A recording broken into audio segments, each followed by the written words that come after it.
Hello everyone, কেমন আছেন সবাই? আশা করি সবাই খুব ভালো আছেন। ওয়েলকাম জানাচ্ছি জেন কম্পিউটার নতুন আরেকটা ভিডিও নিয়ে। যাদের বাজেট হচ্ছে আপনার ৳২০,০০০ র মধ্যে তাদের জন্য আজকে একটা বেস্ট একটা ল্যাপটপ নিয়ে আসছি।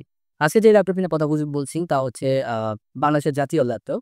তো এই ল্যাপটপটির মডেল হচ্ছে HP Elitebook 840 GT Core i5 এর 6th জেনারেশন, 8 GB RAM এবং হচ্ছে আপনার 256 SSD। আপনি চাইলে একটা হার্ড ডিস্ক লাগাতে পারবেন। প্লাস হচ্ছে আপনি SSD আপডেট করতে পারবেন, RAM বাড়াতে পারবেন। এই ল্যাপটপটি আমাদের কাছে এখন বর্তমানে অহরহ কোয়ান্টিটি আছে যে আপনি একাধিক পণ্য দেখেও ল্যাপটপ নিতে পারবেন। এই ল্যাপটপটি এখন বর্তমানে আমাদের বাজার মূল্য রাখতেছে মাত্র ৳২০,০০০ য়। এই ল্যাপটপটি দিয়ে আপনি ডিজিটাল মার্কেটিং থেকে শুরু করে টুকটাক গ্রাফিক্সের সকল ধরনের কাজই আপনি করতে পারবেন। এবং এই ল্যাপটপটি যেহেতু ১৪ ইঞ্চি যার কারণে আপনার কাজ করতে গেলে কোনো রকমই অসুবিধা হবে না। তো যারা এই ল্যাপটপটি নিতে চান তারা চলে আসছেন আমাদের শোরুমে। আমাদের শোরুমের অ্যাড্রেস নিউ এলিফ্যান্ট রোড, সুভাষ আর্কেড, আইসিডি ভবন, শপ নাম্বার ১৩-১৪, জেএম কম্পিউটার ফেয়ার। আমাদের সেকেন্ড আরেকটা ব্রাঞ্চ হচ্ছে মাল্টিপ্ল্যান লেভেল 9 বর্ষ ৩৮ নাম্বার। তো সবাই ভালো থাকবেন, সুস্থ থাকবেন। আল্লাহ